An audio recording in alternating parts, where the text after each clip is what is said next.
আমি এখানে দাঁড়িয়ে আছি কিন্তু আমার কোনো জিনিসের দরকার, তাহলে সেই জিনিসটা পাওয়ার জন্য কি করতে হবে? আমাদের হেঁটে যেতে হবে। তাহলে এই যে মুভমেন্টটাকে আমরা কি বলছি? গমন। আর আমি এখানে দাঁড়িয়ে রয়েছি, আমার এর উপরে, বোর্ডের ওপরে কোনো জিনিস আমার দরকার, তাহলে তার জন্য কি করতে হবে? আমাকে হাতটাকে ওঠাতে হবে, মানে হাতের মুভমেন্ট করতে হবে। তাহলে এই ধরনের মুভমেন্টকে আমরা কি বলবো? চলন। এই চলন এবং গমন কিন্তু গ্রুপ সি এবং গ্রুপ ডির ক্ষেত্রে একটা খুবই ইম্পর্টেন্ট একটা টপিক। তাই আজকে প্রতিষ্ঠা এডুকেশন নিয়ে এসেছে এই চলন এবং গমনের অনেকগুলো ইম্পর্টেন্ট এমসিকিউ। তাহলে চলো আর দেরি না করে শুরু করি চলন এবং গমন। দেখি ফার্স্ট কোশ্চেনটা কি বলা আছে। ফার্স্ট কোশ্চেনটাতে বলা আছে যে উষ্ণতার তীব্রতার প্রভাবে সংঘটিত যে থার্মোন্যাস্টি চলন কোন উদ্ভিদের ক্ষেত্রে আমরা দেখতে পাই। মানে এই যে থার্মোন্যাস্টি চলন মানে তাপমাত্রার প্রভাবে যে চলন বা যে মুভমেন্ট আমরা দেখতে পাই, সেই ধরনের মুভমেন্টকে আমরা বলি থার্মোন্যাস্টি চলন। তাহলে তাপমাত্রার প্রভাবে চলন, এই যে চারটে অপশন রয়েছে, সেই চারটে অপশনের মধ্যে কোন উদ্ভিদের ক্ষেত্রে আমরা দেখতে পাই? দেখো চারটে অপশন দেওয়া আছে। কি কি রয়েছে? ফার্স্ট অপশনটা রয়েছে পদ্ম ফুল, সেকেন্ড রয়েছে টিউলিপ ফুল, 3 নম্বর রয়েছে লজ্জাপতি লতা এবং 4 নম্বরে রয়েছে সূর্য শিশির। তাহলে তাপমাত্রার প্রভাবে কোনো উদ্ভিদের যে চলন এবং গমন হচ্ছে সেটাকে আমরা বলছি থার্মোন্যাস্টি চলন, আর এই ধরনের চলন আমরা দেখতে পাই টিউলিপ ফুলের ক্ষেত্রে। তাহলে সঠিক উত্তর হবে হলো টিউলিপ ফুল। ঠিক আছে, সেকেন্ড কোশ্চেনটা কি লেখা আছে দেখো। সেকেন্ড কোশ্চেনটা লেখা আছে উদ্দীপকের তীব্রতার দ্বারা নিয়ন্ত্রিত চলনকে আমরা কি বলি? উদ্দীপক মানে হচ্ছে কোনো স্টিমুলাস। যেমন জলের প্রভাবে যে চলনটা হয়, জলের প্রভাবে কি হয়? মূল জলের দিকে যায়, কিন্তু কাণ্ড কি জলের দিকে যায়? তাহলে জলের দিকে যে চলনটা হচ্ছে সেটাকে আমরা কি বলি? Hydrotropic movement. এবং এই ধরনের মুভমেন্ট আমরা কার ক্ষেত্রে দেখতে পাই? মূলের ক্ষেত্রে দেখতে পাই। তাহলে কাণ্ড তো হাইড্রোট্রপিক চলন দেখায় না। কাণ্ড কি ধরনের চলন দেখায়? কাণ্ড দেখায় ফটোট্রপিক চলন, মানে আলোর দিকে মুভমেন্ট দেখায়। তাহলে এই ধরনের মুভমেন্টকে আমরা কি বলবো? ফটোট্রপিক চলন। তাহলে এই ধরনের যে উদ্দীপক গুলোর তীব্রতার প্রভাবে নিয়ন্ত্রিত চলনকে আমরা আলটিমেটলি কি বলছি? চারটে অপশন দেওয়া আছে। কি কি রয়েছে দেখো? ট্রপিক চলন, সেকেন্ড রয়েছে ট্যাকটিক চলন, 3 নম্বরে রয়েছে ন্যাস্টিক চলন এবং 4 নম্বরে রয়েছে সিসমিক চলন। তাহলে কোনো উত্তেজনা বা উদ্দীপক এর প্রভাবে যে সাড়া দেওয়া বা মুভমেন্টকে আমরা কি বলি? ট্রপিক চলন। সঠিক উত্তর কি হবে? ট্রপিক চলন। ঠিক আছে, আচ্ছা 3 নম্বরে দেখো কি বলছে, লজ্জাপতি পাতা। এটা আমরা ছোটবেলা থেকে সবাই জেনে আসছি যে লজ্জাপতি গাছের পাতাকে যদি আমরা স্পর্শ করি তাহলে তৎক্ষণাৎ সেই গাছের পাতাটা মুড়ে যায়। ঠিক আছে, তাহলে এই ধরনের মুভমেন্টকে আমরা কি বলি? এই ধরনের যে চলন, দেখো চারটে অপশন দেওয়া রয়েছে।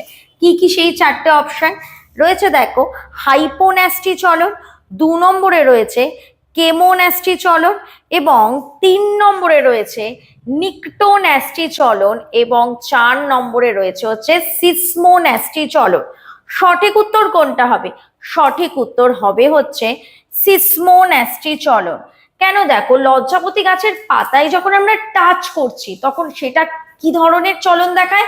সিসমোন্যাস্টি চলন। মানে লজ্জাপতির গাছের পাতা হয়ে থাকে খুব সেনসিটিভ, এবং এই ধরনের যে চলন, যে টাচের ফলে যে চলনটা হয়, টাচের ফলে কোনো গাছের পাতা কি হচ্ছে? মুড়ে যাচ্ছে। তাহলে এই ধরনের চলনকে আমরা কি বলবো? এই ধরনের চলনকে আমরা বলবো সিসমোন্যাস্টি চলন। সামনেই আমাদের এসএসসির গ্রুপ সি এবং গ্রুপ ডি, এবং এই কারণেই প্রতিষ্ঠা এডুকেশন নিয়ে এসেছে প্রত্যেকটা টপিকের ওপর আলাদা আলাদা ভাবে যে সাবজেক্ট ম্যাটেরিয়াল। তো কি কি টপিক ইনক্লুড থাকছে দেখো। টপিক থাকছে general knowledge, current affairs, arithmetic, English, এবং এই প্রত্যেকটা টপিকের জন্য আলাদা আলাদা মক টেস্টেরও কিন্তু সুবিধা। এবং এই বিষয়ে আরো বিশদে জানতে তোমাদের কি করতে হবে? এই নাম্বারে কল করতে হবে। কি নাম্বারে কল করতে হবে? 9088890010। এবং এই সব কিছু তোমরা পেয়ে যাচ্ছ শুধুমাত্র কত? 299-এ। এই সমস্ত কিছু পেয়ে যাচ্ছ শুধুমাত্র 299-এ। চলো দেখি পরের কোশ্চেনটা কি রয়েছে। এতক্ষণ তো আমরা উদ্ভিদের পড়লাম, উদ্ভিদের চলন পড়লাম, এরপর আমরা পড়বো হচ্ছে প্রাণীদের ক্ষেত্রে কিন্তু মুভমেন্ট দেখতে পাই, মানে এক জায়গা থেকে আর এক জায়গায় যে মুভমেন্টটা, যেটাকে আমরা বলি গমন, সেটা কিন্তু প্রাণীদের ক্ষেত্রে দেখতে পাই।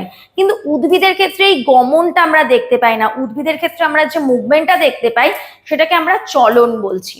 ঠিক আছে, তো প্রাণীদের ক্ষেত্রে যেটা দেখা যায়, তো কেঁচো তো প্রাণীর মধ্যেই পড়ছে। তো এই কেঁচোর যে গমনাঙ্গ, মানে কেঁচো এক স্থান থেকে অন্য স্থানে মুভমেন্ট করতে কি গমনাঙ্গ বা কি অঙ্গ ব্যবহার করে? চারটে অপশন দেওয়া রয়েছে। কি কি রয়েছে? ফার্স্টে রয়েছে সিলিয়া, সেকেন্ডে রয়েছে সিটি, 3 নম্বরে রয়েছে কোষিকা এবং 4 নম্বরে রয়েছে নালীপদ। সঠিক উত্তর কি হবে? সঠিক উত্তর হবে হচ্ছে সিটি। তাহলে কেঁচোর যে গমনাঙ্গ সেটা হবে হলো সিটি। আচ্ছা দেখো, পরের কোশ্চেনটা কিন্তু খুবই ইম্পর্টেন্ট একটা কোশ্চেন। এই কোশ্চেনটা কিন্তু আগের বার এসএসসির যে 2024-এ কিন্তু এই কোশ্চেনটা এসেছিল।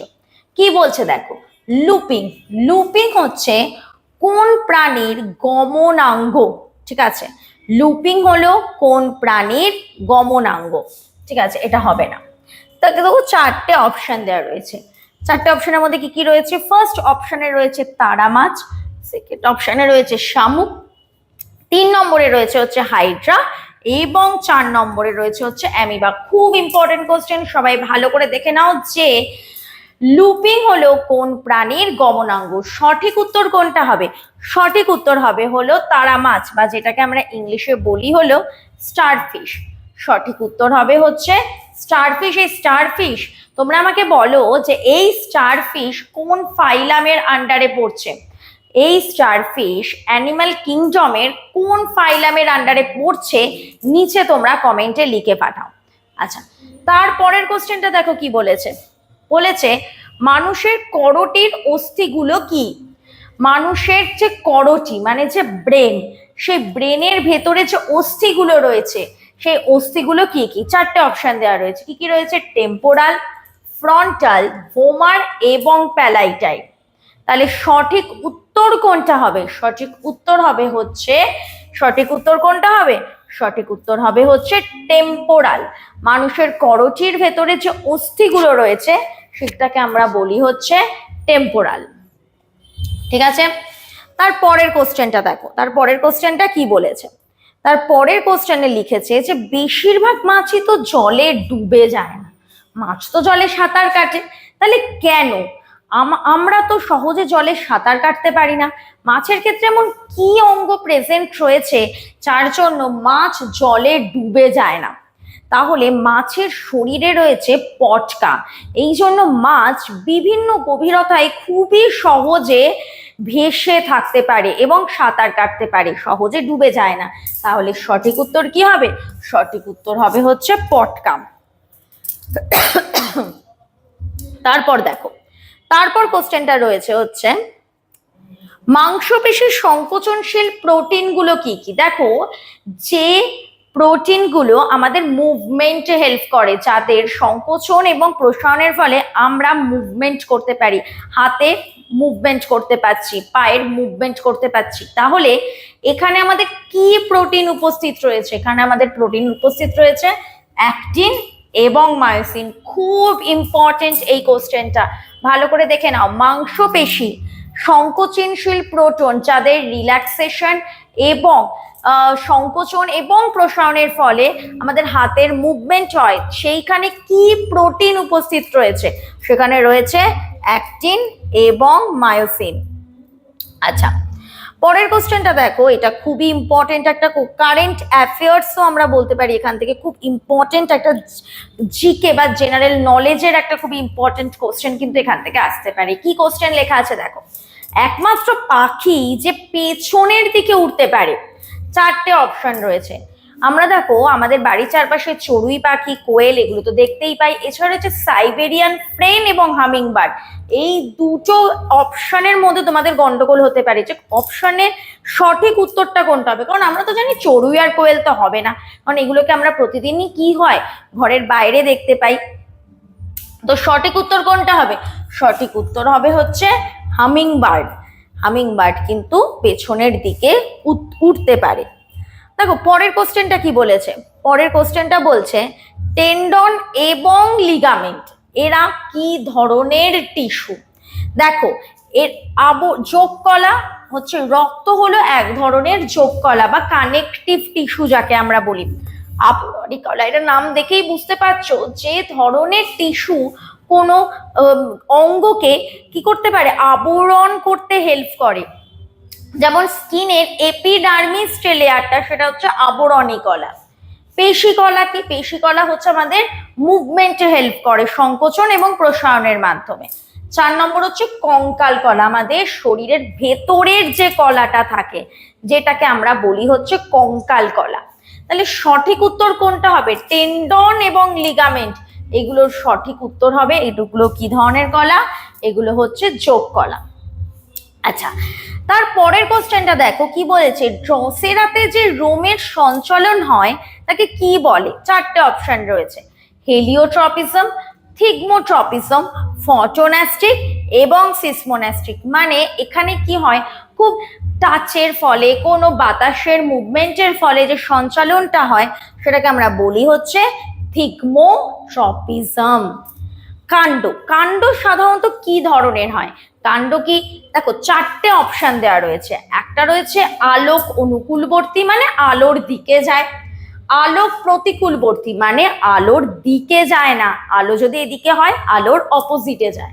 3 নম্বর হচ্ছে অভিকর্ষ প্রতিকূলবর্তী, মানে যে অভিকর্ষ সাধারণত নিচের দিকে যায়, প্রতিকূল মানে ওটা ওপরের দিকে যায়। তাহলে আর হচ্ছে ধনাত্মক অ্যাক্রোট্রপিক। তাহলে সঠিক উত্তর কোনটা হবে? কাণ্ড সাধারণত আলোর দিকে যায়, তাহলে সঠিক উত্তর হবে হচ্ছে আলোক অনুকূলবর্তী। এরকম আরো ইম্পর্টেন্ট টপিকের ওপর এমসিকিউ পেতে হলে অবশ্যই আমাদের অ্যাপটিকে ফলো করতে হবে।